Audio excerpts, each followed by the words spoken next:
right, hello everyone. Thank you for joining us. Today we're going to go over the Credentialing Assistance Program and how to use it to earn your EMT certification. We are also going to learn more about the process of becoming an EMT through approved vendor EMTS Academy. Today we have Mary Lance with us, who manages credentialing assistance and FTA for the Texas Army National Guard. We also have special guests Matt Nealand, who's a paramedic and EMS program director. And we also have Laura Nealand, who is program administrator and EMS instructor at EMTS Academy. So before we get started, if you have any questions throughout this presentation, please type your questions in the chat box below. We will be sure to answer them at the end of this presentation. And without further ado, here is Mary Lance. Hey guys, thanks for joining us today. I just wanted to give you a quick preview of what credentialing assistance looks like, what the process is, and what it covers. We've got a great training provider, a great opportunity to get a credential today as the emergency management technician. And I've already learned so much about this particular credential. I probably didn't even get that acronym right, Neil. But I hope you will teach us what the right way to say it is. Anyways, if you're joining us from another state, please feel free to go on to goarmyed.com and click, scroll to the bottom of the page and click Education Centers. There you'll find a list of all the states and your education services specialist. This particular training provider is located in the Austin, Texas area, but they do offer distance learnings as an option. So just keep that in mind. And my Texas Guard soldiers, my contact information is there. So please feel free to reach out if you have questions. Next slide, please. So this is all of the stuff that credentialing assistance covers. There are over 1,600 credentials listed on Army Cool. If it's not listed on Army Cool, you can't do the credential. So I get a lot of questions about real estate license, those kinds of licenses. Unfortunately, if it's not listed in Army Cool, it's not something that Army will pay for. So the cool thing about this credentialing assistance program, though, is you, the soldier, gets to pick the training provider, the materials, the books, the exams, whatever you need to be successful in getting that credential. The credentialing assistance program will help you pay for it. So it's great. It is capped at $4,000 every fiscal year. That's October 1st through September 30th. Anybody can use this program. So whether you're an officer or enlisted, this program is for you. Now, for my officers, you do incur a military service obligation.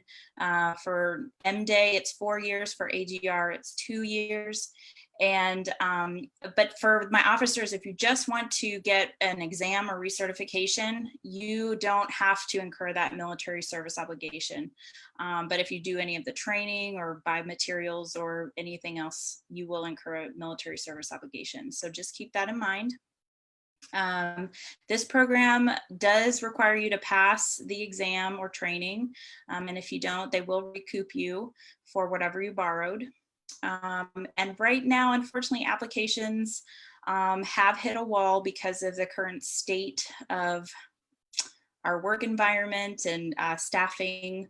So we're looking at 60 days out as of this moment, and I'll let you know if that changes. I'm hoping that as we get through the summer, that kind of that backlog, straightens out. So, but right now, all start dates have to be 60 days out from the day you submit your application. The other awesome thing about this program is that you can work on more than one credential at a time. So if you want to do the certified logistics technician and a CompTIA and an EMT at the same time, you can. But just remember that you have to pass all of the things that you borrow money for, or the military will come back and get their money back. So just know how, know your time, plan it well, and do what you can to take advantage of this awesome credentialing assistance program. Next slide. All right, so here's a very short list of the popular credentials that we see. And you can see EMT is second on the list. If you have one of those QR code scanners, that will take you directly to the cool.osd.mil website where you can see all of them. Next slide. And then this last slide of mine is the Army Credentialing Assistance Program checklist. So this is basically an overview of all the things that you have to do in order to use this program. And it does look daunting, but some of you are 5 steps ahead already. If you already have an active Go Army Ed account, then you're super close to just having that CA request done. It does require 2 documents, a CA request and a statement of understanding.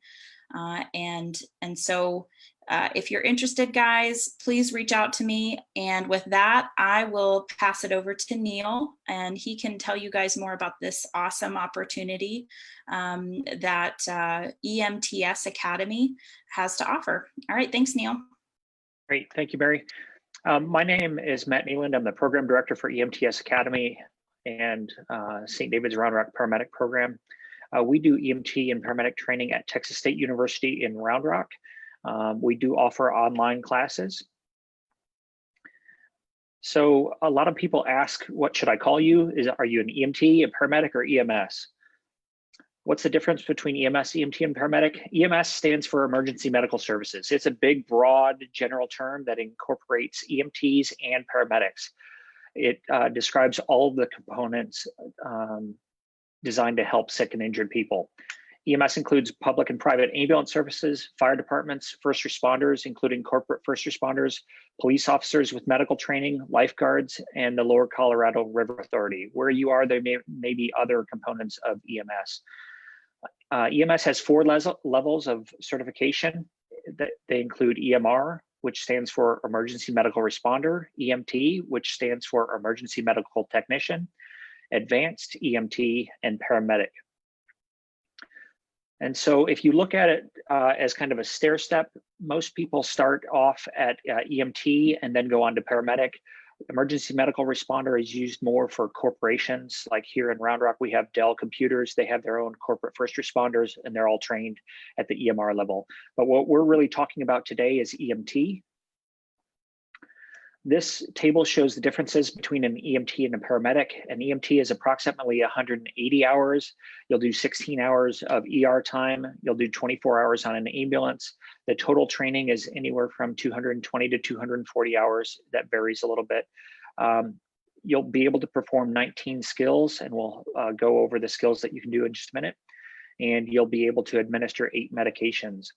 The area of focus includes basic skills to manage any problems with airway, breathing, and circulation, and providing stabilizing treatment prior to the arrival of a paramedic.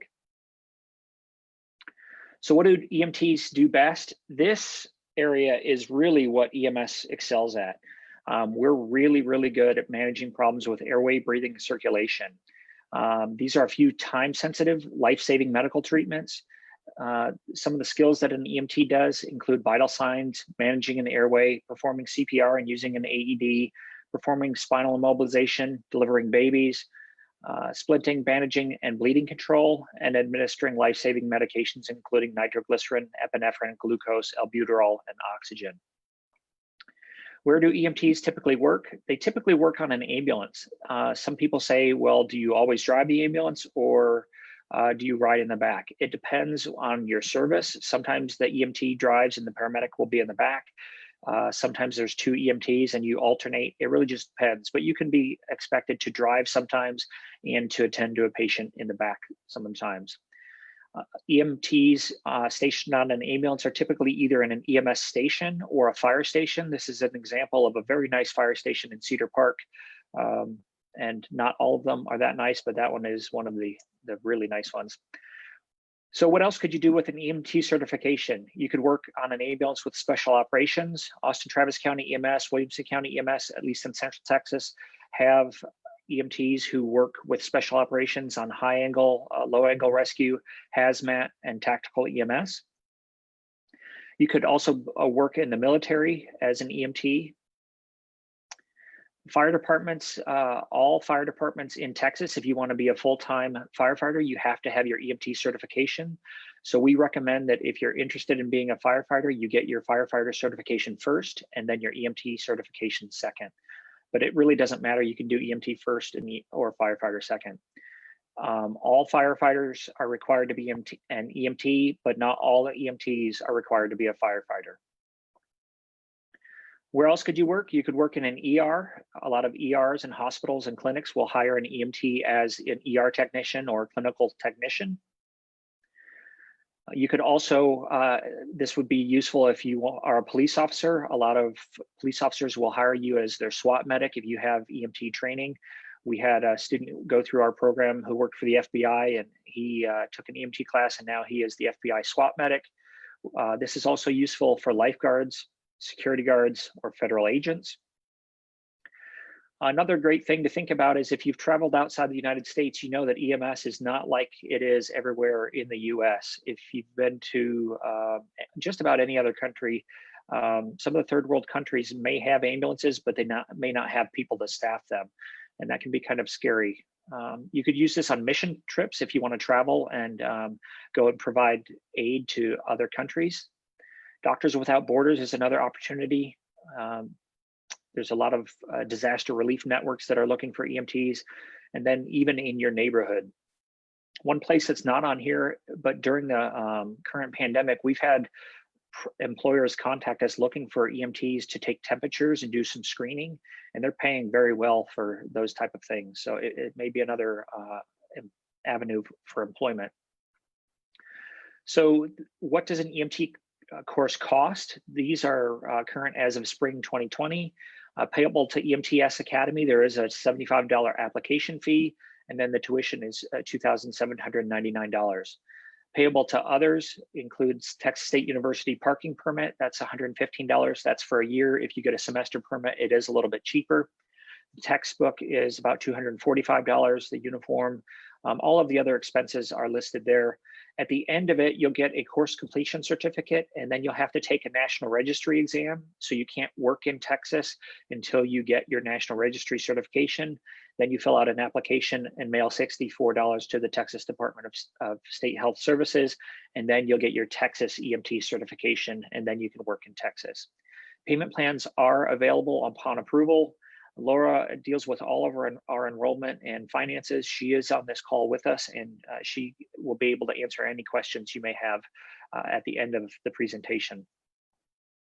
Course length, our day class goes Monday, Wednesday, Friday, 9:30 a.m. to 4:30 p.m. And that typically takes 3 to 4 months to complete. The evening class is either a Tuesday, Thursday, or a Monday, Wednesday from 6 to 10 p.m. And they do also meet on Saturdays. It doesn't show it there, but we do meet Saturdays. And that typically takes 4 to 5 months to complete.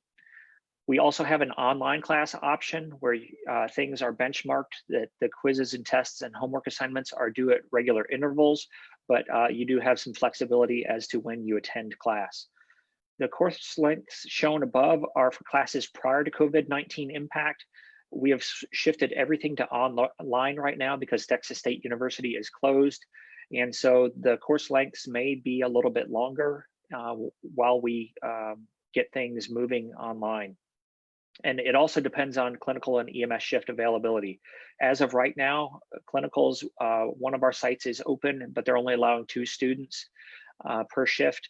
And then the EMS shifts are all shut down. So if you enroll in an EMT class, you may need to understand that it's going to require some flexibility. This is a fluid situation and things may change.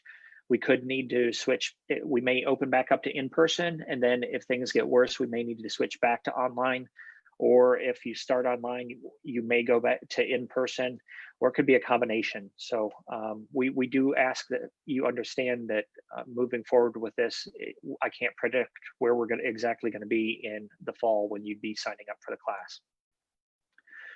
Well, what does an EMT get paid? This is a recent thing from BLS, the Bureau of Labor and Statistics. The median annual wage for EMTs and paramedics was $35,000 in May of 2019. That may seem low, that may seem high, depending on your current perspective.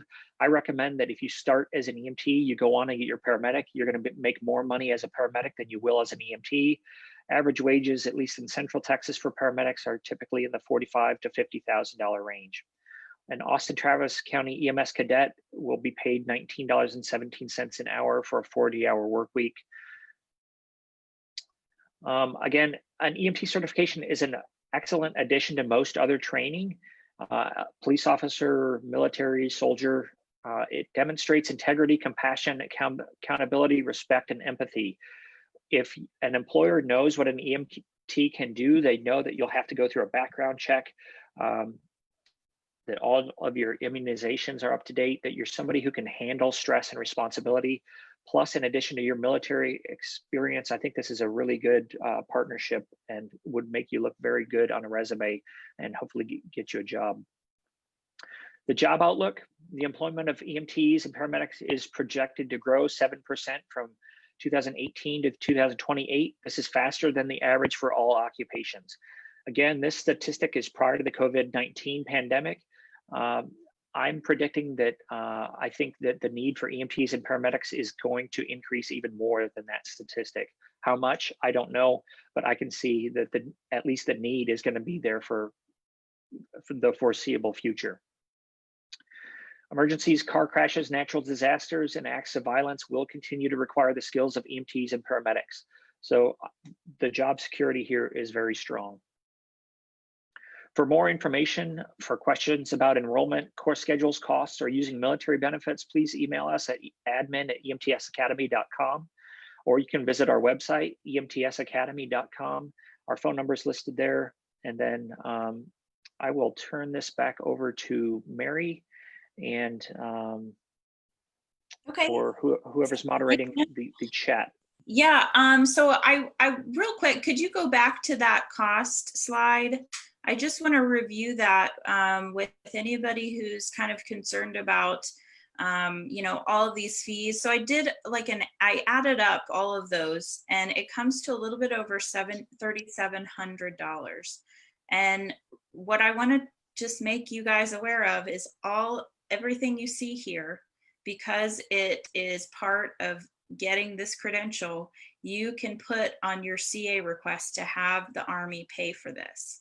And since it's under that $4,000 cap, it's something that will give you a zero cost credential, which is awesome. Of course, you have to manage your time, and so that's a cost.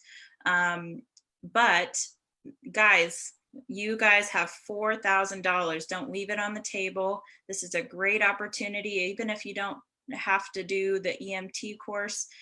Look at that list of over 1,600 credentials and take advantage of some of these opportunities out there. I did have a question about as you're going through, what do they call you as you're kind of going through? Are you like a cadet, or you know how when you go through basic training, you're called certain things? Do they have a name for that? During class, you're considered an EMT student, and that's Okay. what we call them. Once they get hired by an EMS agency, they may be called a cadet or probationary EMT or probationary, you know, if they go into paramedic, but yeah, typically a cadet in an EMS agency, a student with us. Nice. Okay. So, well, I just have learned so much. Thank you so much. I don't see any questions in the chat. Do you guys see any on the Zoom chat box on your end? I know we can't see some of that stuff. Nope. Okay. All right. Well, thank you guys so much. And please, if you have any questions, feel free to reach out to Matt or myself. My contact information was on that last slide, as was First Lieutenant Walcott, First Lieutenant Kirscher. A huge thank you to EMTS Academy for just making themselves available. And have a great day and have a great rest of your week, and stay tuned for more of these great webinars. We want to get you guys squared away with these credentials. And so yeah, take care of yourselves. Bye.